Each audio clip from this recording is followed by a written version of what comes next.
half a decade of running, 60 agonizing months of constantly looking over your shoulder.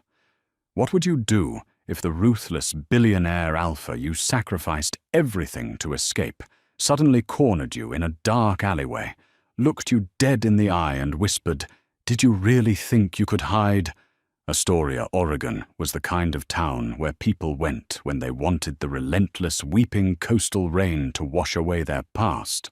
For a 26-year-old Omega named Jesse Rowan, currently living under the forged identity of Toby Fletch, the constant drizzle was the perfect cover for a life built entirely on paranoia and synthetic scent blockers. Jesse worked at Coastal Blooms, a quaint, somewhat dilapidated florist shop on 14th Street, owned by a beta woman named Beatrice Monroe. Bea was kind oblivious to the complex hierarchies of alpha-omega dynamics that ruled the high society corporate world Jesse had fled, and most importantly, she paid in cash. Every morning at 6 a.m., Jesse would wake up in his cramped, drafty apartment on Duane Street, walk into the bathroom, and begin the grueling routine that kept him alive. First came the heavy-duty suppressants unmarked grey pills he sourced illegally through a sympathetic underground clinic doctor in Portland named Dr. Henry Gable. These pills tanked Jesse's natural estrogen and pheromone levels, replacing his sweet, distinct scent of rain-washed pine and wild honey with the flat, sterile smell of absolutely nothing. Next came the physical barriers, thick, flesh-colored medical tape, plastered securely over the delicate scent glands on the sides of his neck and wrists. Only then was he ready to face the world. But Jesse wasn't just hiding himself. In the small bedroom adjacent to the bathroom, tangled in fleece blankets, slept 4-year-old Sam. Sam was the anomaly, the secret, the sole reason Jesse had risked the wrath of a true-blood alpha. Born prematurely in a dingy motel bathroom in Spokane, just 7 months after Jesse fled Chicago, Sam was a spitting image of the man Jesse was terrified of. The boy possessed the same unruly dark hair, the same sharp jawline that was already developing, and most terrifyingly, the same piercing, icy blue eyes of Alexander Carmichael. Alexander Carmichael wasn't just an alpha. He was a true blood, a rare genetic lineage that boasted heightened senses, ruthless territorial aggression, and complete dominance over the corporate logistics sector across North America. He was the CEO of Carmichael Global Logistics, a man whose wealth and influence could buy governments. And for a brief, intoxicating, and ultimately suffocating year, Jesse had been his bonded mate. The bond had been a gilded cage. Alexander's obsession was all-consuming. He monitored Jesse's diet, his movements, his social interactions. When Jesse discovered he was pregnant, a rare miracle, considering the intense contraceptive regimen Alexander forced upon him to keep him to himself, he knew he couldn't let his child grow up in that suffocating, controlling darkness. So he ran. He meticulously disabled the GPS trackers in his phone's drained a secret crypto wallet he had been feeding for months, and vanished into the night while Alexander was closing a merger in Tokyo. For 5 years, the ghost of Alexander Carmichael haunted Jesse's every waking moment. Every dark SUV that rolled down the streets of Astoria made Jesse's heart hammer against his ribs. Every unexpected knock at the door sent him reaching for the baseball bat he kept in the umbrella stand. The illusion of safety began to crack on a dreary Tuesday in late October. Jesse was trimming the stems of white hydrangeas when Bea walked into the back room, shaking off a wet umbrella. "Strangest thing just happened down at the Blue Scorcher Bakery," she muttered, wiping her glasses. 2 men in bespoke suits. Looked like they belonged on Wall Street, not out here. They were asking the barista about a young man, early 20s, missing the tip of his left pinky finger. The pruning shears slipped, slicing a neat line across Jesse's thumb. He didn't feel the pain. His left hand instinctively curled into a fist. When Jesse was 19, a kitchen accident had claimed the very tip of his left pinky. It was a minor, easily overlooked detail, unless you were a private investigator, looking for a man who had changed his name, his hair color, and his scent. Did they leave a name? Jesse asked, struggling to keep his voice steady as he wrapped a paper towel around his bleeding thumb. I think the barista said one of them handed over a card for Apex Investigations out of Seattle. Bea replied, entirely missing the sheer terror radiating from her employee. Probably looking for someone who skipped out on child support or a loan. You all right there, Toby? You're pale as a ghost. Just dizzy. Blood. Jesse lied smoothly, though his internal world was collapsing. Apex Investigations. That was a high-end corporate espionage firm. Alexander had stopped using standard private eyes years ago. He was escalating. "B, I need to take the rest of the day off," Jesse said, already stripping off his dark green apron. "Sam's daycare just texted. He's running a fever." "Oh, you poor thing. Go family first," she urged. Jesse didn't walk home. He sprinted the cold rain, mixing with the cold sweat on his forehead. He practically kicked the door of his apartment open, dragging his battered leather duffel bag from beneath the floorboards. Inside was $10,000 in small bills, 2 flawless fake passports, crafted by a forger in Portland, and an untraceable burner phone. He had to get Sam. They had to leave Astoria today.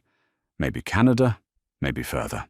But as Jesse frantically threw clothes into the bag, he didn't realize that the walls of his meticulously constructed safe haven had already been breached. He didn't know that 3 blocks away, sitting in the passenger seat of an idling black Cadillac Escalade, a private investigator named Cole Harrison was staring at a high-resolution photograph of a little boy with icy blue eyes playing at the Little Sprouts daycare facility. And he didn't know that Alexander Carmichael was already on a private jet, less than an hour away from descending upon the Oregon coast.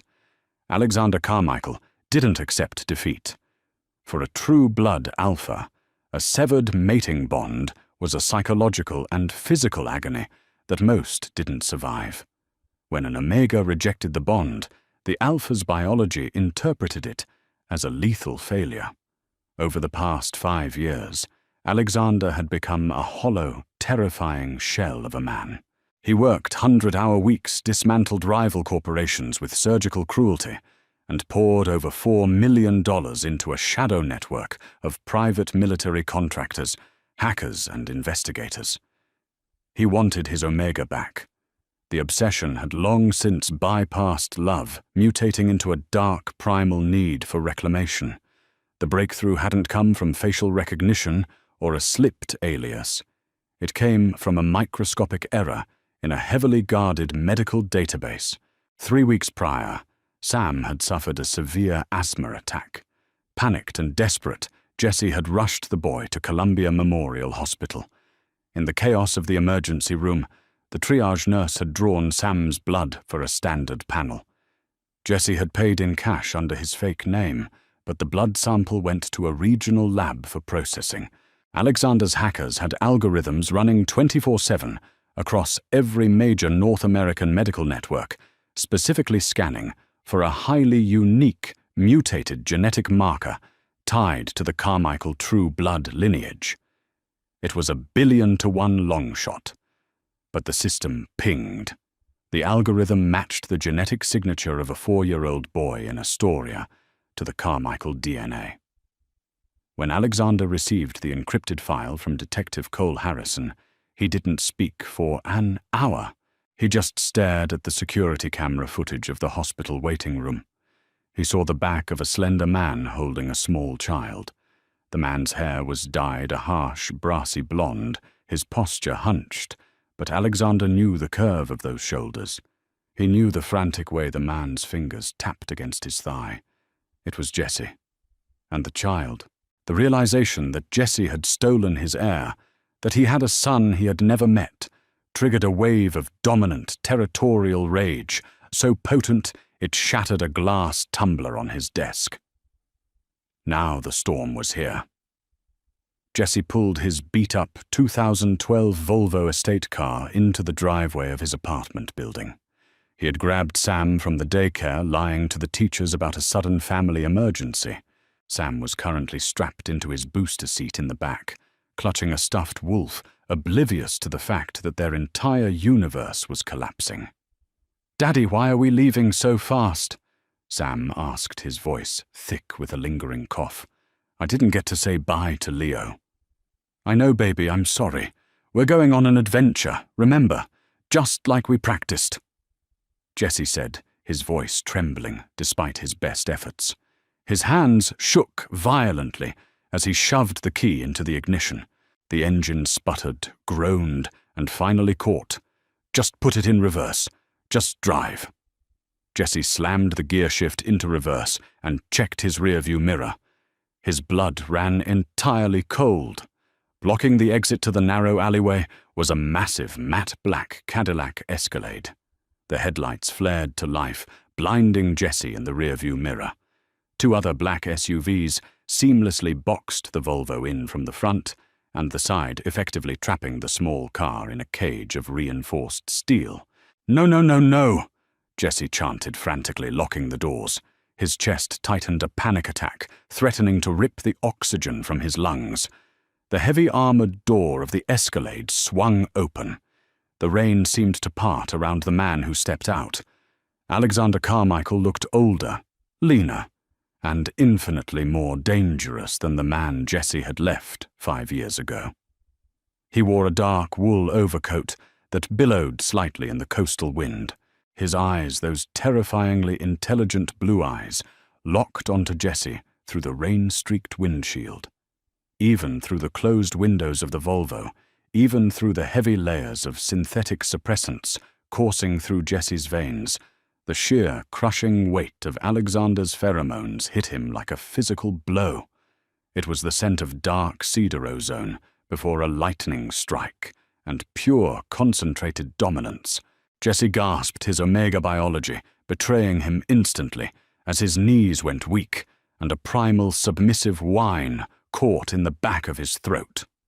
Alexander walked slowly, deliberately toward the driver's side of the Volvo. He didn't pull a weapon. He didn't need to. He was the weapon. He stopped inches from Jesse's window and slowly raised a gloved hand, tapping a single knuckle against the wet glass. Tap, tap. Jesse couldn't move. He was paralyzed by a toxic mixture of terror and a deeply ingrained biological response to his bonded mate. "Open the door, Jesse." Alexander's voice was muffled by the glass, but the dark, vibrating timbre of his alpha command resonated in Jesse's very bones. "Daddy!" Sam whimpered from the back seat, sensing the sudden spike in fear pheromones that managed to break through Jesse's chemical blockers. "Who is that scary man?" Alexander froze. His hand, still resting on the glass, twitched. His eyes darted from Jesse to the shadowed back seat of the Volvo. Jesse watched in horror as Alexander leaned closer, his gaze piercing through the tinted window, to rest on the little boy clutching the stuffed wolf. Alexander's breath hitched, fogging the glass. For a fraction of a second, the mask of the ruthless, calculating CEO slipped, revealing a man utterly stunned by the undeniable reflection of his own bloodline looking back at him. The silence stretched heavier than the Oregon rain. When Alexander's eyes finally snapped back to Jesse, the dynamic of the universe fundamentally shifted. The cold, obsessive need to reclaim his runaway mate had been instantly vaporized, replaced by something much darker, much more dangerous, and entirely primal. "Unlock the car," Alexander said, and this time the command wasn't a request. It was an absolute force of nature. "Or I will break this window, drag you out by your throat, and take my son."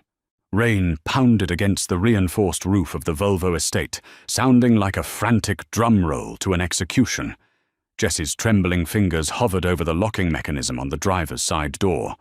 Every survival instinct screamed at him to hit the gas to ram the massive Escalade, blocking their path to fight tooth and nail. But he was cornered, vastly outmuscled, and the terrifying weight of Alexander Carmichael's alpha aura was pressing down on him, suffocating his will to rebel. Slowly his hand moved away from the ignition. He pressed the unlock button. The click echoed through the silent car like a gunshot. Alexander didn't hesitate. He pulled the driver's side door open, the coastal storm immediately whipping into the cabin, chilling Jesse to the bone. But the cold weather was nothing compared to the glacial fury radiating from the true blood alpha. Alexander leaned in his large, tailored frame, taking up Jesse's entire field of vision. He didn't yell. He didn't have to. "Step out of the vehicle, Jesse," Alexander commanded softly, his voice a low, vibrating rumble that commanded absolute obedience. "Please, Alexander," Jesse whispered, his voice cracking. "Don't do this in front of him. Please." Alexander's icy blue eyes flickered toward the back seat. Sam was sitting rigidly in his booster seat, his small hands clutching his plush wolf so tightly his knuckles were white. The boy wasn't crying, but his eyes, a perfect, terrifying mirror of Alexander's, were wide with confusion. A profound shift occurred in the alpha's posture. The lethal predatory tension in Alexander's shoulders softened by a fraction of an inch. He reached past Jesse, entirely ignoring the Omega's flinch, and pressed the button to unlock the rear doors. "Cole!" Alexander barked over his shoulder into the rain. A tall, broad-shouldered beta in a tactical suit stepped out from the shadows of the Escalade. Detective Cole Harrison moved with the quiet efficiency of a former military operative. "Get my son out of this freezing car," Alexander ordered, never breaking eye contact with Jesse. "Put him in the SUV. Turn the heat up. If he so much as shivers, you'll answer for it." "Yes, sir," Cole replied, moving toward the rear passenger door. "No," Jesse gasped, unbuckling his seatbelt and trying to scramble backward to protect Sam. "Don't touch him. Don't take him." Alexander caught Jesse by the waist, his grip ironclad, but remarkably restrained. He effortlessly hauled the struggling Omega out of the Volvo and into the downpour. Jesse fought, thrashing against the heavy wool of Alexander's overcoat, his fists weakly striking the Alpha's chest. But the suppressant pills in his system had left him physically weak, and his energy drained rapidly. "Daddy!" Sam finally cried out, as Cole gently unbuckled the booster seat. "I've got you, little man," Cole said softly, scooping the boy up and shielding him from the rain with his own jacket. "Your dad is right here. We're just moving to a warmer car, okay?" Alexander pinned Jesse's arms to his sides, wrapping him in a crushing embrace that offered both imprisonment and shelter from the storm. "Stop fighting me," Alexander murmured against Jesse's ear, inhaling deeply against the crook of Jesse's neck. A violent growl tore from Alexander's chest as he caught a lungful of synthetic chemicals instead of his mate's natural scent. His gloved fingers found the thick medical tape plastered over Jesse's scent glands. With a swift, ruthless motion, he ripped the tape away. Jesse cried out in pain, his legs buckling. Alexander caught him easily bearing his weight. "You've been poisoning yourself." Alexander snarled, his eyes flashing with a dangerous protective madness. "Suppressants.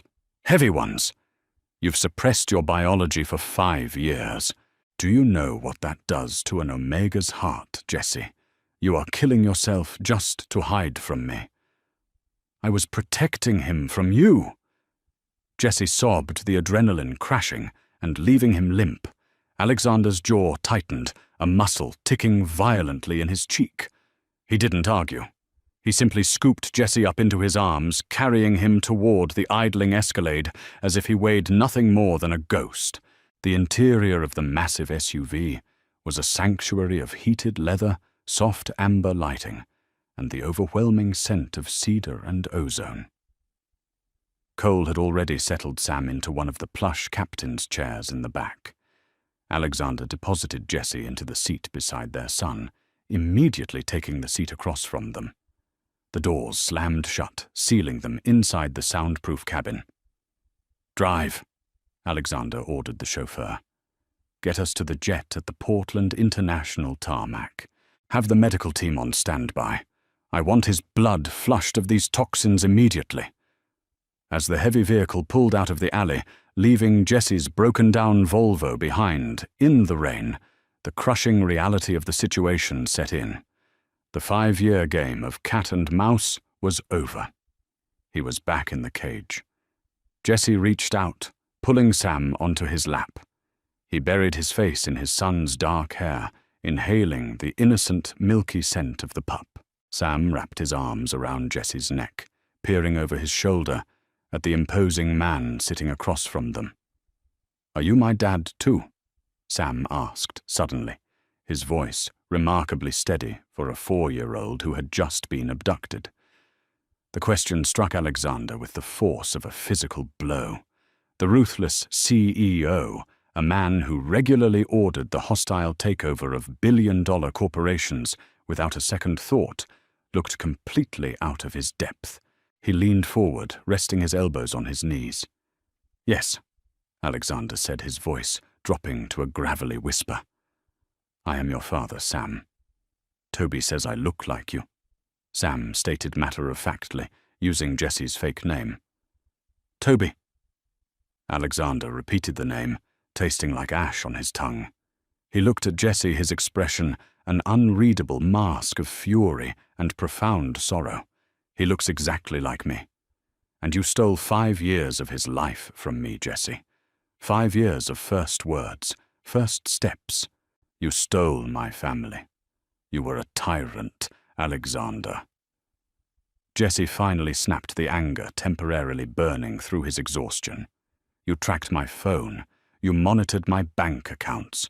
You isolated me from the world. You treated me like a prized possession in a vault, not a partner. What was I supposed to do? Let my child grow up thinking love meant being held hostage?" Alexander did not yell back. Instead, he reached into the inner pocket of his overcoat and pulled out a sleek, heavily encrypted tablet. He tossed it onto the empty seat beside Jesse. "Look at it," Alexander commanded quietly. Jesse hesitated, his hands trembling as he reached for the device. The screen was open to a highly classified security dossier. There were photographs, dozens of them. Photographs of Jesse from 5 years ago. Pictures of him walking into the bakery in Chicago. Pictures of him at the library. Pictures taken through the window of their old penthouse. But these weren't Alexander's security photos. The timestamps and crosshairs indicated they had been taken by a sniper. Jesse's blood ran cold. "What is this? You thought my obsession was born out of jealousy." Alexander began, his voice devoid of emotion, a coping mechanism for the trauma he was unearthing. "You thought I locked you away because I wanted to control you. You never stopped to ask why the security protocols suddenly doubled the week after we bonded." Jesse scrolled through the dossier, his stomach churning violently. Attached to the surveillance photos were intercepted communications, kill orders. They were signed by a man named Victor Beaumont, the ruthless alpha who controlled the rival Vanguard logistics empire.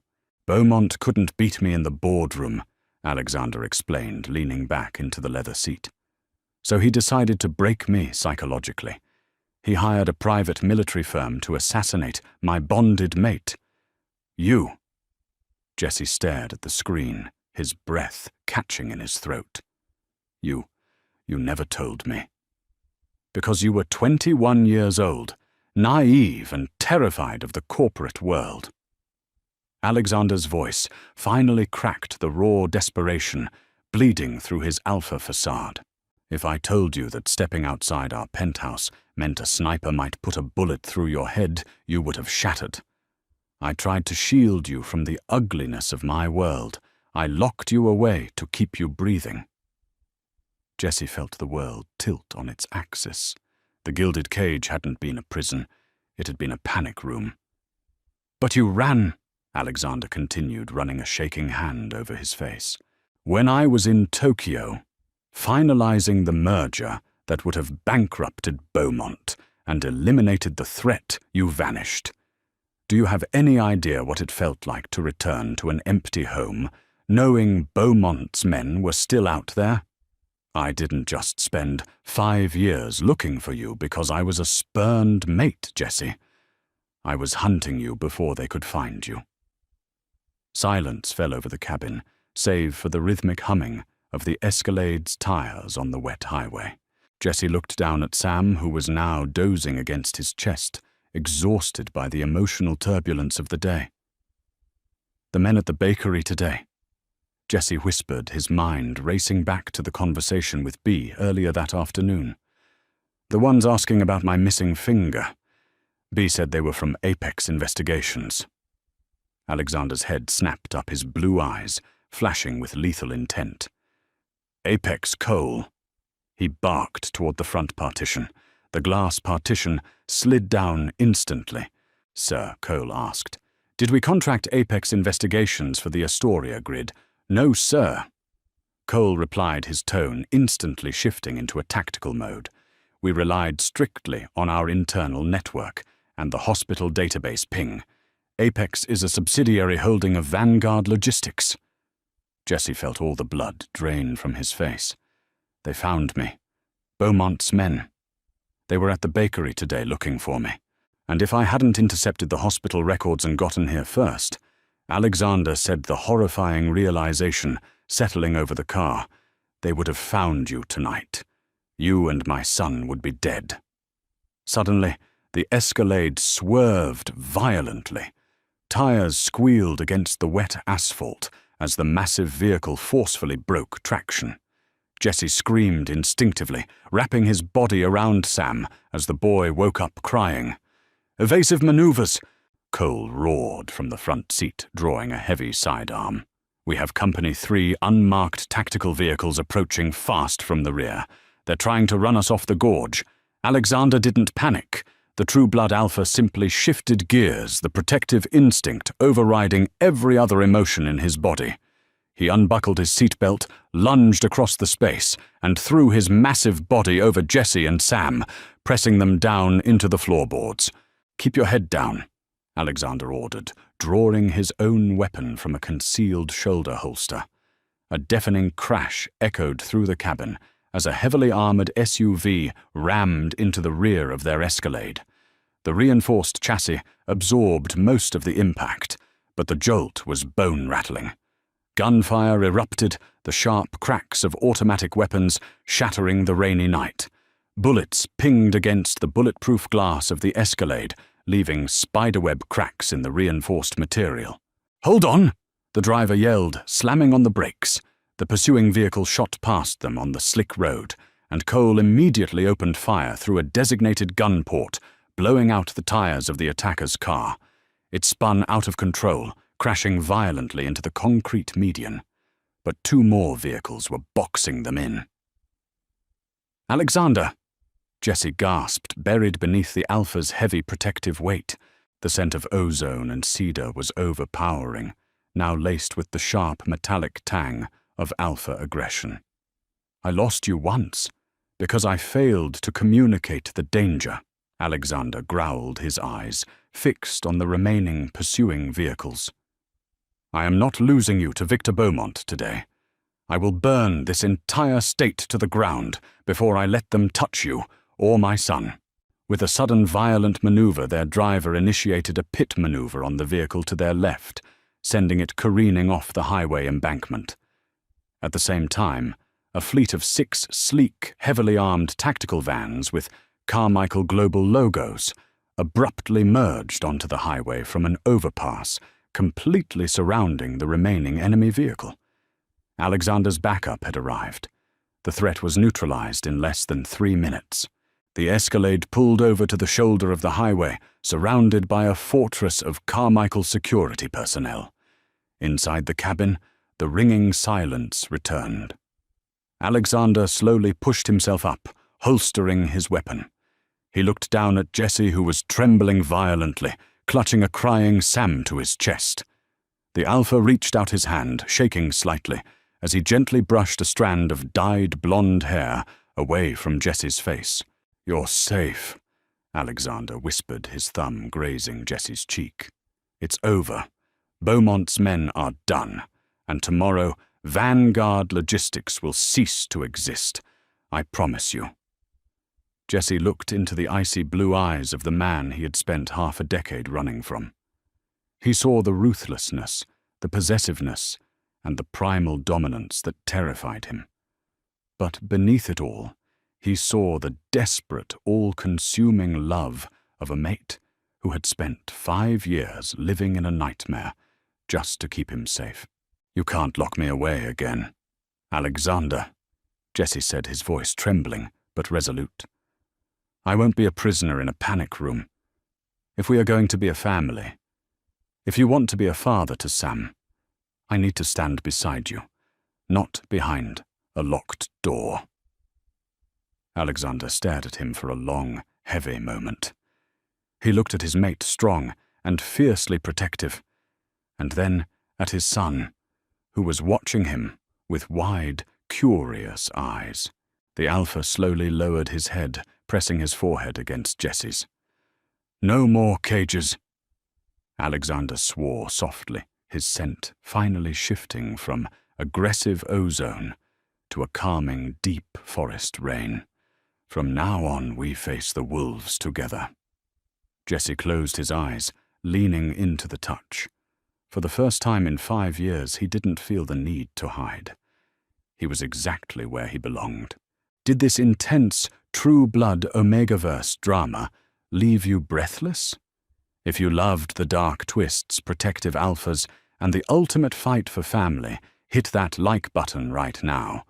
Share this story with your fellow drama and romance lovers to help our channel grow.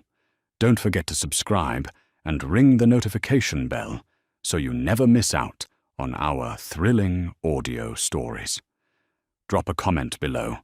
Would you forgive Alexander for his secrets? See you in the next epic tale.